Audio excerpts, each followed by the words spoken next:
Shalom saudara-saudara semua yang terkasih di dalam Tuhan. Pada pagi hari ini sebelum kita mendengarkan sharing firman Tuhan, mari kita sama-sama berdoa, kita sama-sama menikmati bagaimana Tuhan akan menuntun kita untuk bisa mengerti apa rema yang akan disampaikan pada pagi hari ini. Bapa, terima kasih untuk pagi hari ini, kami mengucap syukur karena Engkau adalah yang sangat baik Bapa. Biarlah Tuhan pada pagi hari ini Tuhan akan menuntun kami Tuhan menjadi murid sejati yang siap berproses di dalam kehidupan kami. Kami serahkan Tuhan, kami semua ke dalam tangan-Mu Bapa. Biarlah Tuhan ketika kami akan menjalani hari ini, Tuhan akan menyertai kami, baik di dalam sekolah kami, dalam pekerjaan kami, pekerjaan rumah tangga kami semuanya. Tuhan akan menyertai kami dan Tuhan akan membuat kami lebih berhasil dibanding hari-hari selanjutnya. Kami serahkan Tuhan semuanya ke dalam tangan-Mu Bapa. Biar Engkau yang beracara terus di dalam kehidupan kami. Dalam nama Tuhan Yesus kami berdoa dan mengucap syukur. Amin. Ya saudara-saudara, pada pagi hari ini saya akan membawakan satu sharing firman Tuhan bagaimana kita hidup berproses menjadi murid Kristus. Saya akan membawakan satu judul yaitu Growing Together as True Disciples. Artinya apa saudara-saudara? Growing itu di sini saya mengumpamakan mari kita tumbuh bersama di dalam komunitas kita. Bukan bertumbuh sendiri saja, tetapi bertumbuh bersama untuk menjadi murid yang sejati.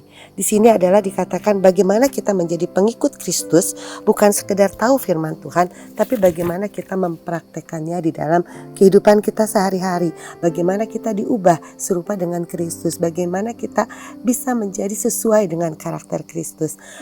Kita akan mengambil satu ayat dari firman Tuhan yaitu Yohanes 15 ayat 5b. Siapa tinggal di dalam aku dan aku di dalam dia, ia akan berbuah banyak. Saudara-saudara, kalau kita melihat latar belakang dari Yohanes 15 adalah ketika malam terakhir sebelum penyaliban Tuhan Yesus, yaitu bagian dari amanat perpisahan pada saat perjamuan terakhir.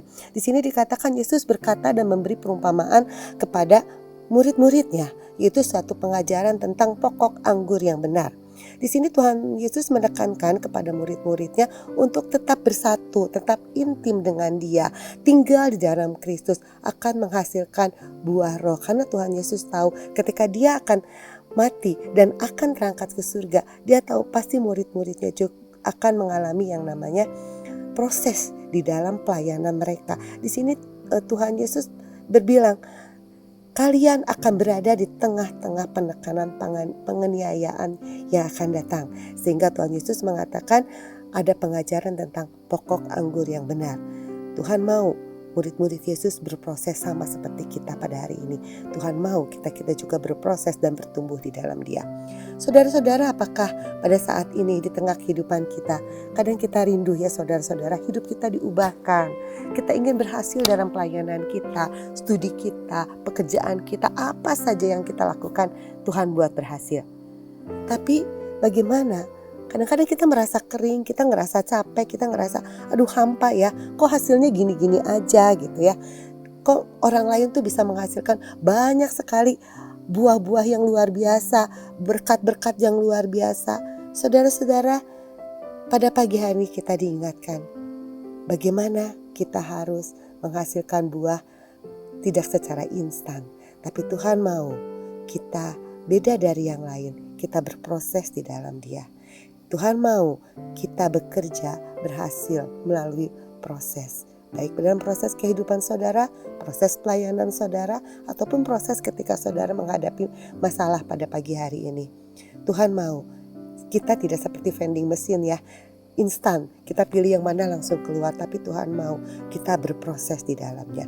Dalam Injil Yohanes 15 ayat 4-5, di situ Yesus berkata, berbuah dulu, tinggal di dalam aku. Artinya mari kita belajar menjadi murid sejati, bukan instan secara proses. Jadi artinya Tuhan mau kita berbuah dulu, diproses dulu, ditanam dulu. Bagaimana kita dipotong dulu ranting kita, bagaimana kita dipupuk, bagaimana ketika biji kita ditanam. Tuhan mau kita berbuah banyak, dan Tuhan di sini dikatakan tinggallah di dalam aku. Artinya ketika kita berproses, Tuhan mau tinggallah di dalam aku. Saudara-saudara, saya akan memberikan bagaimana ilustrasi pohon korma di padang gurun. Bagaimana kita berproses, berakar, bertumbuh dan berbuah. Pada pagi hari ini saya akan membawakan 3 poin bagaimana kita menjadi murid sejati yang berproses di dalam Tuhan. Yang pertama saudara-saudara itu berakar. Yohanes 15 ayat 4. Tinggallah di dalam aku dan aku di dalam kamu. Artinya di dalam bahasa Yunani tinggal dikatakan meno yang berarti menetap, tinggal dan bertahan. Tuhan mau seperti itu. Ketika kita berakar, kita menetap, tinggal di dalam Dia dan kita bertahan. Karena apa saudara-saudara? Ada Tuhan di dalam kehidupan kita. Saudara-saudara, bagaimana ketika pohon korma ditanam di padang gurun? Bijinya dimasukkan di dalam tanah yang gelap, dihimpit oleh batu. Supaya apa saudara-saudara? Akar dari pohon korma ini akan mencari sumber mata air. Dia akan terus mencari sumber mata air sehingga dia bisa mempunyai kehidupan. Ketika saya membaca, ketika saya googling, akar pohon korma itu bisa mencapai 100 meter saudara-saudara. Luar biasa ya, dari biji yang kecil dimasukkan ke dalam kegelapan, dihimpit oleh batu. Dan akarnya terus mencari sumber mata air, bisa 100 meter. Bisa saudara bayangkan bagaimana pohon ini ketika berakar, dia kuat, dia kokoh. Karena dia tahu dia akan tumbuh ke atas untuk menjadi pohon yang baik. Tanpa dia mencari mata air, dia tidak akan mendapatkan apa-apa. Seperti itulah kehidupan kita murid Kristus, saudara-saudara. Kita harus tinggal di dalam Kristus, berpegang sama Tuhan. Bagaimana kita berakar di dalam Kristus? Akar kita seperti pohon korma tadi adalah apa saudara-saudara? Doa pribadi, firman Tuhan, keintiman dengan Tuhan. Tanpa akar, kita akan goyah. Tanpa akar yang kuat, kita akan dibawakan dalam pengajaran-pengajaran yang sesat. Tanpa akar yang kuat, kita tidak akan tahan terhadap gesekan di dalam pelayanan. Tanpa akar yang kuat, kita tidak akan bisa berdamai dengan diri kita secara pribadi. Tanpa akar yang kuat, kita akan kering dan kita tidak akan bisa melewati proses masalah-masalah yang ada. Saudara-saudara, kalau akar kita kuat, proses pertumbuhan berikutnya pasti terjadi. Poin yang kedua adalah bertumbuh. Pertumbuhan itu tidak secara instan saudara-saudara, seperti pohon di padang gurun tadi ya. Bagaimana akar mencari sumber mata air dan bagaimana tunas pohon korma setelah menemui mata air, setelah akarnya mencapai 100 meter, tunas ini berusaha untuk tumbuh ke atas. Dia melawan batu-batu yang ada yang dihimpitkan, batu-batu yang menimpanya. Dalam keadaan sulit tersebut, pohon tunas yang baik karena akarnya sudah kuat, dia akan tembus ke atas. Pohon korma saudara-saudara yang padang gurun, yang akarnya kuat, dia bisa mencapai pertumbuhan 15-36 meter. Luar biasa ya saudara-saudara ya. Dalam artinya apa? Masalah itu bukan tanda Tuhan jauh. Ketika tunas pohon korma ingin menembus batu yang berat, dia ngerasa kok gak ada yang tolong dia. Sama seperti kita, masalah bukan tanda Tuhan jauh, tapi Tuhan mau memperdalam kita agar kita kuat di dalam proses. Tuhan mau kita berakar di dalam Dia untuk kita juga bisa bertumbuh di dalam proses. Saudara-saudara masih ingat bagaimana Tuhan membawa bangsa Israel keluar dari kenyamanan di Mesir? Bagaimana Tuhan mengikis kedagingan bangsa Israel selama 40 tahun di padang gurun? Dalam proses bangsa Israel selama 40 tahun, itu adalah sama seperti Tuhan proses kehidupan kita saat ini. Bagaimana kita bisa bertahan di padang gurun seperti bangsa Israel. Tuhan mau kita bertumbuh. Tuhan mengikis banyak keinginan daging bangsa Israel. Sama seperti Tuhan juga ingin mengikis banyak kehidupan kita untuk kita bisa bertumbuh di dalam Dia. Kita bisa bertumbuh di dalam Dia. Tuhan mengikis apa saudara? Supaya saudara lebih sabar. Kesabaran saudara di proses Tuhan. Saudara lebih rendah hati dan lebih melekat pada Tuhan.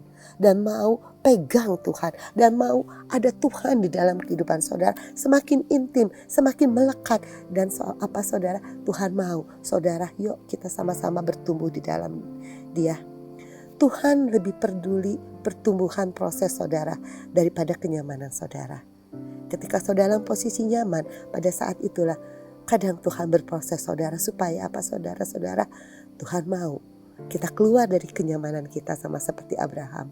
Keluar dari kenyamanannya. Dan Tuhan bisa memberikan kepada Abraham apa yang sudah Tuhan janjikan kepada Abraham, menjadi bapa orang percaya, menjadi bapa bagi banyak bangsa. Kalau saudara-saudara kita bertumbuh dengan baik, berakar dengan kuat, maka kita pasti berbuah dengan lebat. Poin ketiga yaitu bicara tentang berbuah. Di Yohanes 15 ayat 5 dikatakan ia akan berbuah banyak. Dalam Matius 12 ayat 33 dikatakan bahwa setiap pohon dilihat dari buahnya. Saudara-saudara, kita ini adalah pohon. Kita diperumpamakan kita adalah pohon. Apa yang kita hasilkan akan terlihat bagaimana kita sebenarnya. Bukan ketika kita ada di atas mimbar, bukan ketika kita ada di dunia pelayanan, kita kelihatan sebagai pohon yang baik. Tapi ketika kita keluar dan turun dari mimbar ini, ketika keluar kita dari pelayanan, di situ adalah pohon saudara yang sebenarnya. Apa saudara yang sebenarnya? Bagaimana saudara yang sebenarnya? Itu adalah pohon kita. Bagaimana kita bisa menghasilkan buah yang baik? Buah yang bisa dirasakan oleh semua orang tergantung dari kita. Pohon yang baik pasti menghasilkan buah yang baik. Karena setiap buah yang baik dilihat dari pohonnya. Di dalam Yohanes 15, di situ Yesus tidak bilang berusaha berbuah, tetapi tinggal dulu dalam Yesus lalu kita berbuah. Di sini saudara-saudara berbuah berbicara tentang apa saudara? Karakter, yaitu buah roh. Bagaimana satu buah roh ada 9 inti rasa yang tidak bisa dipisahkan satu dengan yang lain. Bagaimana 3 rasa berbicara tentang hubungan kita dengan Allah, yaitu kasih, sukacita, damai sejahtera. Dan bagaimana 3 rasa lagi berbicara bagaimana hubungan kita dengan sesama, bagaimana kesabaran kita, kemurahan kita, kebaikan kita. Dan ada 3 rasa lagi yang kadang gak pernah kita sadari, bagaimana kita berhubungan dengan diri kita sendiri. Kita berdamai dengan diri kita sendiri, yaitu tentang kesetiaan, kelemah lembutan, dan penguasaan diri. Di sini Paul berbicara tentang karakter. Bagaimana kita bisa serupa dengan Kristus kalau kita gak punya akar yang kuat. Bagaimana kita berserupa dengan Kristus kalau kita gak mau bertumbuh di dalam proses yang Tuhan berikan kepada kita. Tuhan mau ketika saudara berbuah, di situ ada karakter Kristus yang luar biasa di dalam kehidupan saudara. Ada hidup yang menjadi berkat, bukan hanya berkat berbicara tentang materi, tapi bagaimana saudara bisa memberkati teman sepelayanan saudara, komunitas saudara, dan terutama keluarga saudara. Bagaimana saudara bisa menjadi berkat dimanapun saudara berada. Bagaimana saudara bisa menjadi berkat ketika saudara ada di tengah lingkungan yang bukan komunitas yang sama dengan kita. Tanpa akar yang kuat, tanpa pertumbuhan yang sehat, tidak akan pernah kita bisa menjadi berkat dimanapun kita berada. Dan bagaimana saudara bisa menjadi dampak bagi orang lain. Ketika saudara punya karakter Kristus, saudara bisa menjadi berkat buat orang lain. Ada dampak yang luar biasa. Orang akan berkata, memang orang yang tinggal di dalam Kristus dan taat kepada Kristus, dia itu beda dari yang lain. Di mana saudara berada, saudara bisa menjadi dampak yang luar biasa. Buah bukan dipaksakan saudara-saudara, tapi buah adalah hasil dari sebuah hubungan.